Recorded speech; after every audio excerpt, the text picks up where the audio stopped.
नमस्कार दोस्तों, आप सभी का आर के हॉटस्पॉट स्टडी चैनल पे बहुत बहुत स्वागत है। आज हम लोग पर्यावरण भूगोल कंप्लीट करने जा रहे हैं, जो क्लास नंबर 6 है। हमने पहले इन्वायरमेंट इकोलॉजी क्लास का लेक्चर 5 कंप्लीट कर चुके हैं, तो आज हम लोग लेक्चर नंबर 6 कंप्लीट करने जा रहे हैं, जिसमें पर्यावरण भूगोल पढ़ेंगे। जिसको आइए विस्तार से देखते हैं, है ना। तो चलिए, सब कोई बोर्ड में देखिए, साथ ही साथ पेन कॉपी लेके बैठिएगा। तो पर्यावरण के सबसे पहले हम लोग देखते हैं, जैसा कि बोर्ड में लिखा हुआ है, पर्यावरण भूगोल शुरू करते हैं। पर्यावरण भूगोल के बारे में जानते हैं। पर्यावरण भूगोल बेसिकली अध्ययन है पर्यावरण का, है ना, जो गुरुकुल में पढ़ाया जाता था, जो आधुनिक युग में क्लासरूम में बैठ के इसका स्टडी नहीं हो सकता है ना। लेकिन वे हम लोग स्टडी करेंगे, है ना, और पर्यावरण फील्ड में जाने की कोशिश करेंगे, ताकि वातावरण में जब तक हम जाएंगे तब तक पर्यावरण भूगोल उतना अच्छा से समझ में नहीं आएगा, ताकि ये क्लासरूम स्टडी से उतना अच्छी तरह से समझ पाना, है ना, बहुत ही मुश्किल है। तो पर्यावरण भूगोल कोशिश करेंगे हम लोग समझने का, और हो सकता है आप कोशिश कीजिएगा वातावरण में जाने का, है ना, कि वातावरण हमारे चारों ओर किस प्रकार से है ना, कहाँ से उष्णकटिबंधीय सदाबहार वन शुरू होता है और कहाँ पे जाके टुंड्रा में ख़त्म होता है। इस सभी का अध्ययन गुरुकुल में कराया जाता था। तो आप भी कोशिश कीजिएगा वातावरण में, है ना, पर्यावरण में सम्मिलित होने का, पर्यावरण का एक घटक के प्रति। तो आइए देखते हैं पर्यावरण के घटक। सबसे पहले हम देखते हैं पर्यावरण के घटक के बारे में। तो पर्यावरण के घटक हम देखते हैं, जैसा कि यहाँ पे पर्यावरण के 4 घटकों के बारे में बताया गया है। सबसे पहला घटक प्राकृतिक वनस्पति के बारे में बताया गया है। प्राकृतिक वनस्पति, है ना, पर्यावरण के घटक में हम देखते हैं तो प्राकृतिक वनस्पति है, दूसरा में मिट्टी है, तीसरा वायुमंडल है, चौथा जीव जंतु है। तो हम सभी का विस्तार से पढ़ेंगे पर्यावरण का घटक। पर्यावरण भूगोल में हम सबसे पहले देख रहे हैं पर्यावरण घटक के बारे में। तो पर्यावरण घटक बेसिकली 4 प्रकार से है। प्राकृतिक वनस्पति है, मिट्टी है, वायुमंडल है, जीव जंतु है। तो सबको हम विस्तार से पढ़ेंगे, ठीक ना। तो आज हम प्राकृतिक वनस्पति खत्म करते हैं, उसके बाद मिट्टी को, जैसे प्राकृतिक वनस्पति खत्म हो वैसे मिट्टी का फॉर्मेशन, है ना, और उसके बाद मिट्टी का मतलब कि प्रभाव कि कैसे कैसे मिट्टी है, कौन कौन सी मिट्टी है ना, और क्या क्या इसके फ़ायदे हैं, ये सब के बारे में हम देखेंगे। फिर वायुमंडल में बेसिकली जलवायु के बारे में देखेंगे, जिसमें तापमान बताया हुआ है, तापमान और वर्षा की मात्रा को देखेंगे। फिर जीव जंतु के बारे में देखेंगे, जो आगे वीडियो लेक्चर में जीव जंतु विभिन्न सब, फिर IUCN स्टेटस डाटा बुक उसमें देख लेंगे, है ना। तो बेसिकली इन सभी का हम पूरा फुल डिटेल्स पढ़ेंगे, इसलिए आप चैनल को लाइक शेयर एंड सब्सक्राइब जरूर कीजिएगा, ताकि वीडियो लेक्चर आपको सबसे पहले आपको मिल जाए जब इन सब के बारे में हम बताएंगे। तो सबसे पहले हम देखते हैं प्राकृतिक वनस्पति के बारे में देखते हैं, ठीक ना। तो प्राकृतिक वनस्पति हम देखते हैं, प्राकृतिक वनस्पति के बारे में। तो प्राकृतिक वनस्पति जो है ना, वो उत्पादक स्तर पे ना सबसे पहले होता है। उत्पादक स्तर, है ना, हम देख चुके हैं, है ना, प्रोड्यूसर लेवल में हम उत्पादक स्तर पिछले क्लास में बता चुके हैं। तो उत्पादक स्तर को आप देखिएगा पिछले वीडियो लेक्चर में, तब अच्छा समझ में आएगा। बस इसको हम रेफरेंस के तौर पर देख रहे हैं कि उत्पादक स्तर, है ना, उत्पादक स्तर जो है ना, पर्यावरण, प्राकृतिक पर्यावरण को, ये उत्पादक स्तर में हरे पेड़ पौधे जो आते हैं ना, प्राकृतिक वनस्पति के तौर पे हरे पेड़ पौधे जो बेसिकली आते हैं, है ना, वो उत्पादक स्तर के तौर पे हैं, है ना। तो ये प्राकृतिक का संरक्षण करते हैं, साथ ही साथ अपने आप को अनुकूलित करते हैं। जैसे कि जहाँ मौसम है, टेम्परेचर है, जैसा उस सिचुएशन में अपने आप को अडॉप्ट कर लेते हैं। कि अगर ज़्यादा मौसम है तो उसमें शंकुधारी वन का रूप ले लेंगे। अगर ज़्यादा वर्षा का मात्रा उसमें ज़्यादा मिल रहा है, आपका टेम्परेचर हाई है, वर्षा का मात्रा हाई है, तो ये आपको मौसमी वन में अपने आप को अडॉप्ट कर लेंगे। तो इस प्रकार प्राकृतिक वनस्पति जो है ना, वो प्राकृतिक पर्यावरण का जो है वो संरक्षण करते हैं, अपने आप को अनुकूलित करके, ठीक ना। तो प्राकृतिक वनस्पति जलवायु, है ना, जलवायु कारक से मिल के, है ना, तो दोनों पे निर्भर करता है। प्राकृतिक वनस्पति, है ना, जलवायु से सीधा प्रत्यक्ष, मतलब क्या है, डायरेक्टली एकदम रिलेट होता है। जैसे प्राकृतिक वनस्पति यहाँ पे दिखाई जलवायु प्रदेश, है ना, जलवायु प्रदेश और प्राकृतिक वनस्पति डायरेक्टली रिलेट होते हैं। कैसे, किस प्रकार से, अगर यहाँ पे देखते हैं कि वायुमंडल में देखते हैं जलवायु है ना, और ये किस प्रकार इफेक्ट करते हैं प्राकृतिक वनस्पति को, थोड़ा यहाँ पे ध्यान दीजिएगा और स्क्रीनशॉट ले लीजिएगा। बाकी फिर नोट्स बना लीजिएगा, फिर समझ में तो आपको नहीं आएगा तो कमेंट बॉक्स में नीचे कमेंट कर दीजिएगा, हम पूरे डिटेल्स आपको बता देंगे। जैसे देखिए, प्राकृतिक वनस्पति जो है ना, वो सबसे पहले जलवायु कारक में डायरेक्ट निर्भर करता है। जलवायु प्रदेश में या जलवायु फैक्टर में देखिए तो सीधे रिलेट होता है, ये सीधे अपने आप को डायरेक्टली रिलेट करता है। तो जलवायु प्रदेश में सबसे पहले देखते हैं ना, वर्षा की मात्रा में। अगर वर्षा की मात्रा वर्षा की मात्रा अगर कम होगा, ठीक ना, वर्षा की मात्रा कम होगा, है ना, तो वनस्पति की सघनता, है ना, सबसे पहले देखते हैं वर्षा की मात्रा से देखते हैं कि जलवायु में देखिए वर्षा की मात्रा अधिक होगा, है ना, तो क्या होगा, और वर्षा की मात्रा कम होगा तो क्या होगा, हम उसको देखते हैं।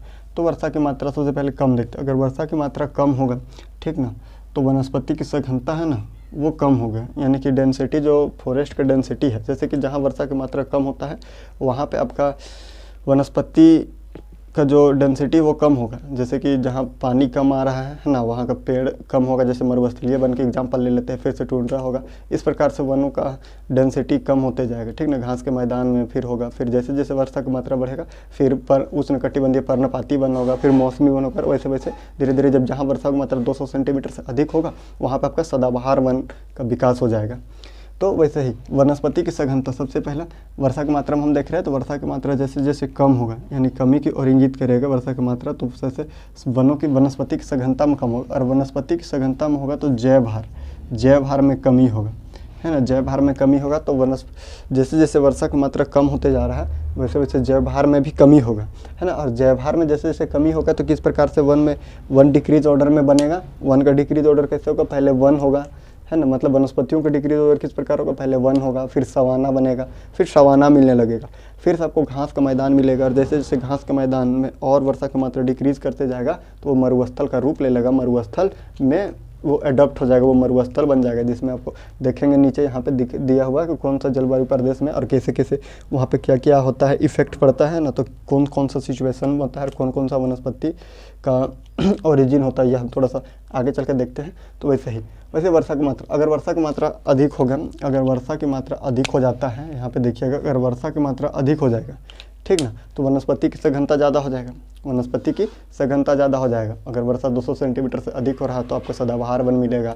अगर 150-170 के करीब आपका वर्षा हो रहा है या 170 से 200 के करीब अगर हो रहा है तो आपको मौसमी वन मिलेगा, है ना। तो इस प्रकार से फिर तो वही जैव भार, अगर वर्षा की मात्रा अगर अधिक होगा तो जैव भार अधिक होगा, है ना। जहाँ वर्षा की मात्रा ज़्यादा होता है वहाँ जैव भार ज़्यादा होता है। जैव भार मतलब कि जहाँ जीव जंतुओं की संख्या ज़्यादा होगा, जहाँ पानी मिलेगा आपको स्वच्छ पीने के, नहाने का और अधिक उपयोग करने के लिए, तो जहाँ वनों की संख्या ज़्यादा होगा तो वहाँ पे बेसिकली प्रजातिक दृष्टि से भी वहाँ प्रजाति अधिक मिलेगा, जीव जंतुओं की संख्या अधिक होगा, विभिन्न प्रकार के प्रजातियों का निवास स्थान होगा यहाँ पे।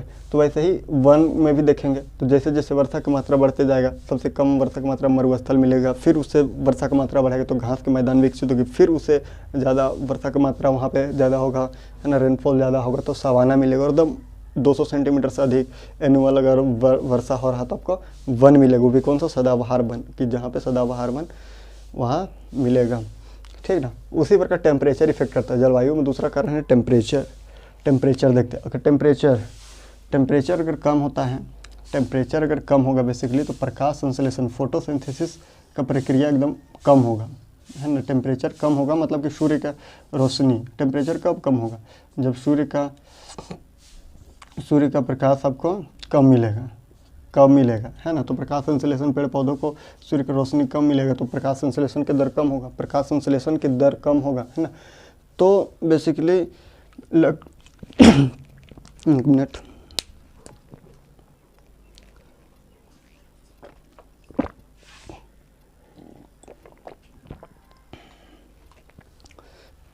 अब देखिए यहाँ पे ध्यान दीजिए, है ना। टेम्परेचर शुरू से बता रहे हैं, टेम्परेचर कम होगा, है ना, तापमान कम होगा तो ह्यूमिडिटी कम होगा, वर्षा की मात्रा भी कम होगा।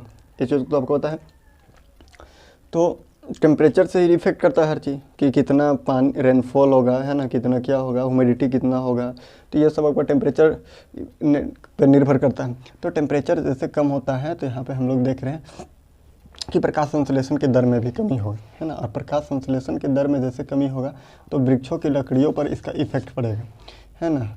वृक्ष पे इफेक्ट पड़ेगा। सबसे पहले देखते हैं वृक्ष, है ना, वनों पे या घास के मैदानों में या मरुस्थल में, जहाँ पे टेम्परेचर अधिक होगा वो मरुस्थल में विकसित हो जाएगा, जहाँ पे टेम्परेचर कम उससे थोड़ा सा ज़्यादा होगा, मतलब कि उससे थोड़ा सा कम होगा तो घास के मैदान, फिर, है ना, इस प्रकार से ये आपका हो जाए। तो प्रकाश संश्लेषण की दर में कमी होगा, जितना ज़्यादा सूर्य का रोशनी प्राप्त होगा वनों को उतना ज़्यादा। ऐसा हम देखते हैं कि सबसे ज़्यादा सूर्य की रोशनी प्राप्त होता है इस इक्वेटोरियल रीजन में, है ना, 0 डिग्री में, 0 डिग्री से लेके 35 साउथ और 35 नॉर्थ, इस एरिया में आपका सबसे ज़्यादा, तो यहीं पे आपको वन मिलेगा, उष्णकटिबंधीय या सदाबहार वन का जिक्र यहीं पे करते हैं, है ना। तो ये वन आपको यहाँ मिलेगा। तो टेम्परेचर इफेक्ट कर रहा है इसमें, ठीक है। टेम्परेचर इफेक्ट करेगा, प्रकाश संश्लेषण की दर कम होगा, तापमान कम तो प्रकाश संश्लेषण की दर कम होगा। जैसे सबसे ज़्यादा 6 महीना का दिन और 6 महीना का रात यहाँ पे होता है आपका, है ना।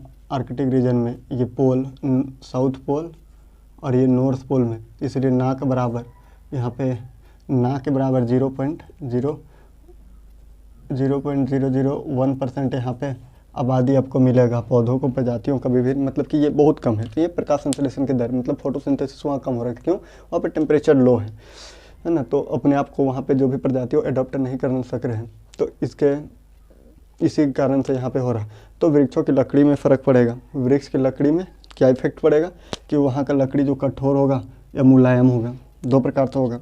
तो जैसे जैसे टेम्परेचर जहाँ जहाँ कम होते जाएगा वहाँ पे लकड़ी मुलायम होते जाएगा।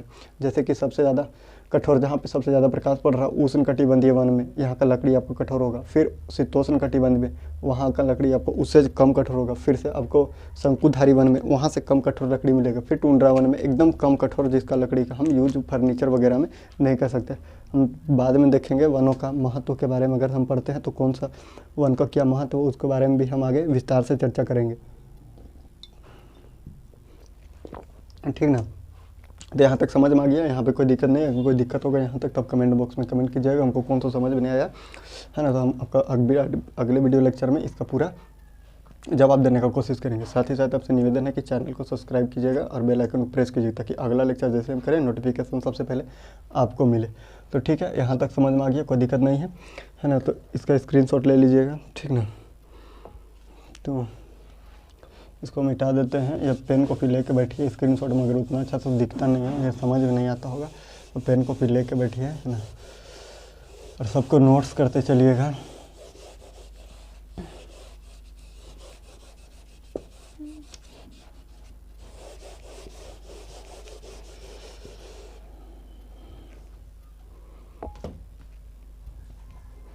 फिर से हम जलवायु प्रदेश देखते हैं। जलवायु प्रदेश का डिवाइडेशन कैसे होता है? प्राकृतिक वनस्पति के आधार पे, प्राकृतिक वनस्पति के आधार पे। तो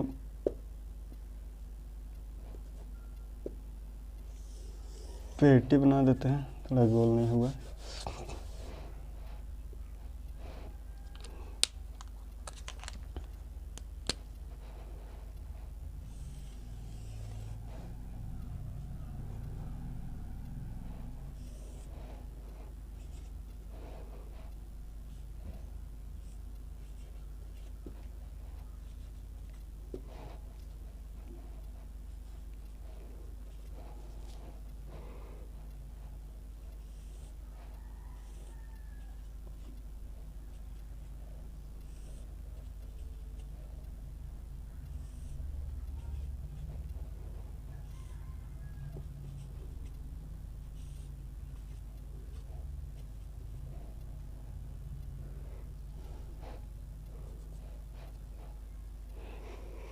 ये आपका बेल्ट है, ठीक ना। ये आपका बेल्ट है। तो किसमें कौन सा वन मिलेगा अब हम उसको देखते हैं, ठीक ना। प्राकृतिक जलवायु प्रदेश, मतलब कैसे कैसे जलवायु प्रदेश का डिवाइडेशन हुआ है, तो उसमें प्राकृतिक वनस्पति पर भी इफेक्ट पड़ता है। मतलब कि जहाँ पे कौन सा जलवायु प्रदेश में कौन सा वनस्पति मिलेगा, है ना। तो वो आप हम देखते हैं यहाँ पे। तो आइए देखते हैं। सबसे पहले देखेंगे यहाँ पे कि 90 डिग्री में, देखिए 90 डिग्री यहाँ पे इस एरिया में, 90 डिग्री साउथ में देखिए, 90 डिग्री नॉर्थ में देखिए, दोनों एरिया में देखिए आप, ठीक ना। तो यहाँ पर आपके मिल रहा है ना मोजेस लिंचेस में बायोलॉजिकल डेजर्ट इसमें मिलता है। मतलब क्या है ये? बायोलॉजिकल डेजर्ट है, इसको नाम देते हैं बायोलॉजिकल डेजर्ट। यहाँ पे आपका ना के बराबर कोई भी चीज़ एकदम ना के बराबर मिलता है। बायोलॉजिकल डेजर्ट है, इसमें कोई भी चीज़ आपको ना के बराबर मिलेगी। यहाँ पे कोई वनस्पति नहीं है, कोई जीव जंतु नहीं है। अगर मिलेगा तो एकदम छीट फूट साइबेरियन क्षेत्र में मिलेगा आपको, है ना। तो यहीं पे अब देखते हैं साइबेरियन क्षेत्र मिलता है। दूसरा है साइबेरियन क्षेत्र का नाम दिया गया। जैसे उसे नीचे अब बढ़िएगा, है ना, जैसे उसे नीचे बढ़ रहे हैं, है ना, या इससे ऊपर जा रहा है। अगर साउथ में है तो थोड़ा सा ऊपर जा रहा है, और नॉर्थ में है तो नीचे जा रहा है, ठीक ना। तो साइबेरियन क्षेत्र मिलेगा जिसमें शंकुधारी वन आपको मिलता है। बेसिकली उसमें साइबेरियन क्षेत्र है, उसमें शंकुधारी वन मिलेगा आपको। तो जिसमें 25 सेंटीमीटर से नॉर्मली टेम्परेचर वहाँ पे लो होगा, है ना। जहाँ पे टेम्परेचर लो होगा, अब देखते हैं टेम्परेचर और रेनफॉल। टेम्परेचर और वर्षा रेनफॉल है। तो रेनफॉल कितना होता है एनुअली 25 से लेके 50 सेंटीमीटर का एनुअली, और टेम्परेचर एकदम बेसिकली लो होता है, 0 से -50 के बीच में जाएगा, ठीक ना। तो यहाँ पे आपको शंकुधारी वन मिलेगा, जिसमें आपको साइबेरियन वन कहा जाता है, इसी को साइबेरियन वन कहा जाएगा। वहाँ पे शंकुधारी वृक्ष मिलेंगे, ठीक ना। इसमें बेसिकली कौन कौन सा लकड़ी मिलता है आपका, पाइन का मिलेगा, चीड़ मिलेगा, देवदार, ये सब लकड़ी आपको मिलेगा। टेम्परेचर लो है, एनुअली रेनफॉल 25 से 50 सेंटीमीटर के बीच होता है ना। साइबेरियन, इसका नाम साइबेरियन है, साइबेरियन क्षेत्र रखा गया, और इसमें आपको मिलेगा शंकुधारी वन मिलेगा, ठीक है। उसके बाद हम बढ़ते हैं 50 से 70 सेंटीमीटर के बीच में आते हैं, है ना। यहाँ पे ये आपको ये मिलेगा साइबेरियन क्षेत्र में 25 से 50 सेंटीमीटर के बीच में आ गया, ठीक ना। 25 से नेक्स्ट में हम देखते हैं, नेक्स्ट में थोड़ा सा टेम्परेचर इंक्रीज होगा, इससे थोड़ा सा टेम्परेचर इंक्रीज हो रहा है, ठीक ना। इससे थोड़ा सा टेम्परेचर इंक्रीज होगा और वर्षा का मात्रा थोड़ा सा बढ़ रहा है, ज़्यादा नहीं, टेम्परेचर थोड़ा सा इंक्रीज कर रहा है, टेम्परेचर जो थोड़ा सा इंक्रीज कर रहा है। और रेनफॉल हो रहा है 50 से लेके 75 सेंटीमीटर के बीच में, है ना। यहाँ पे वृक्ष रहित, है ना, वृक्ष रहित घास के मैदान मिलेंगे, वृक्ष रहित घास के मैदान मिले, मतलब कि यहाँ से घास के मैदान का आरंभ शुरू होता है, ठीक ना। 55 से मतलब 50 से 75 सेंटीमीटर के बीच, है ना, यहाँ पे वर्षा होता है, ठीक ना। यहाँ पे वृक्ष रहित आपको मिलेगा घास के मैदान, ठीक ना। उसके बाद इससे आगे चलते हैं, है ना, इससे आगे चलते हैं, जिसमें 60 से लेके, है ना, 60 से लेके 100 सेंटीमीटर, थोड़ा सा इसमें टेम्परेचर इंक्रीज कर गया, इससे थोड़ा सा ज़्यादा इंक्रीज कर गया, है ना, टेम्परेचर इंक्रीज कर रहा है। तो वही चीज़ हम लोग देख रहे हैं, टेम्परेचर कैसे जलवायु प्रदेश में प्राकृतिक वनस्पति पे टेम्परेचर और रेनफॉल, है ना, कैसे इफेक्ट कर रहा है ना। तो 60 से लेके 100 सबको नोट्स करते चलिएगा, है ना। अच्छा, थोड़ा सा इंक्रीज कर रहा है, इसमें इतना किया था, इससे थोड़ा सा इंक्रीज कर रहा है, ठीक ना। और 60 से लेके 100 सेंटीमीटर तक यहाँ पर रेनफॉल हो रहा है। तो यहाँ पे आपको सवाना मिलेगा, क्या सवाना, यहाँ पे सवाना मिलेगा, सवाना वनस्पति मिल रहा है यहाँ पे आपको, सवाना वनस्पति मिल रहा है, यहाँ पे लिखा हुआ है, ठीक ना, सवाना वनस्पति। और ये बेसिकली 30 डिग्री नॉर्थ के इलाके में मिलेगा, ठीक ना, 30 डिग्री नॉर्थ से लेकर 45 डिग्री, मतलब कि यहाँ से यहाँ पे कुछ एरिया में आपको सवाना, कुछ एरिया में आपको मिलेगा, पूरा नहीं, मतलब कि कुछ एरिया में, ठीक ना। और फिर से अब देखते हैं हम, है ना, समशीतोष्णीय वन, है ना।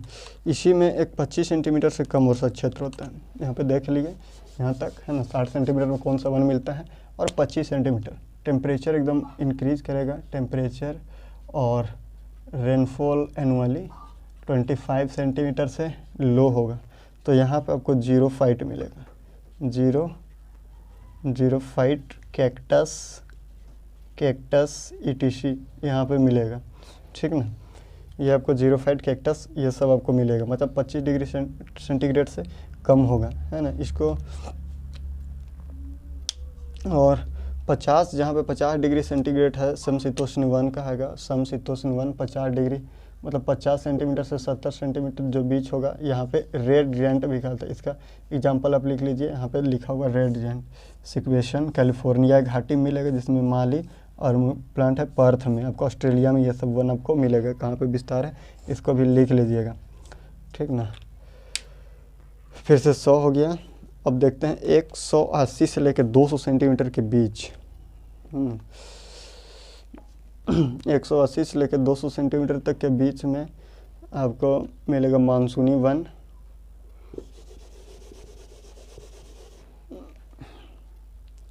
उष्णकटिबंधीय समशीतोष्ण वन हो गया। आपको 170 सेंटीमीटर से लेकर temperature basically normally average 30 degree से लेकर 45 डिग्री तक मिलेगा टेम्परेचर, 45 डिग्री तक, है ना। और रेनफॉल 170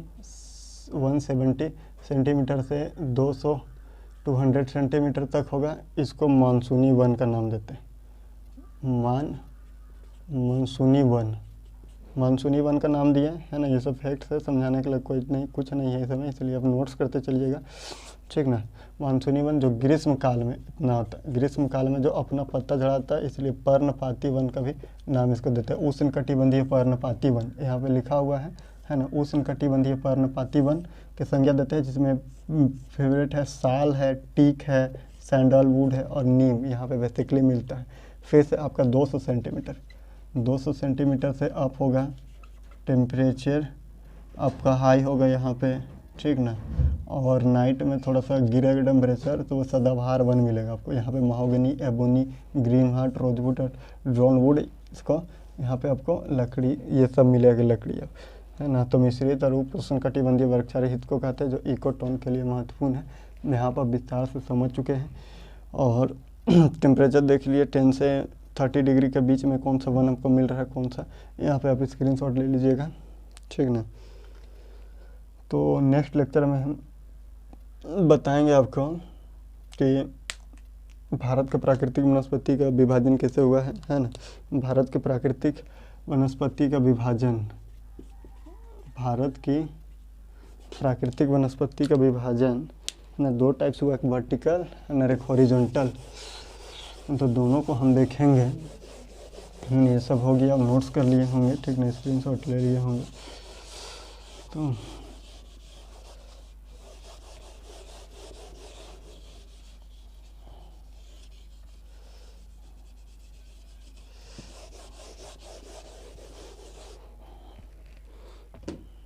देखते हैं भारत की प्राकृतिक वनस्पति। तो भारत के प्राकृतिक वनस्पति विभाजन 2, एक ऊर्ध्वाधर हुआ है और एक वर्टिकल में एक हुआ है यानी, और एक हॉरिजॉन्टल में, है ना। ये दोनों को हम देखेंगे कल विस्तार से कि भारत में प्राकृतिक वनस्पति किस प्रकार से मिलता है, एकदम फुली डिटेल्स दोनों टाइप से बांट के हम देखेंगे, कौन वर्टिकल में आता है, कौन हॉरिजॉन्टल में आता है ना, और इनका महत्व क्या है, कौन सा महत्व है इन वनों में, है ना, कौन कौन सा आपको प्रजाति मिलता है, जो IUCN स्टेटस क्या है इन वनों का, है ना। तो चलिए, इसलिए आप लेक्चर को नेक्स्ट लेक्चर देखना नहीं भूलिएगा, और साथ ही साथ चैनल को लाइक शेयर एंड सब्सक्राइब कीजिएगा, साथ ही साथ बेल आइकन को प्रेस कीजिएगा ताकि आपको लेक्चर सबसे पहले मिले।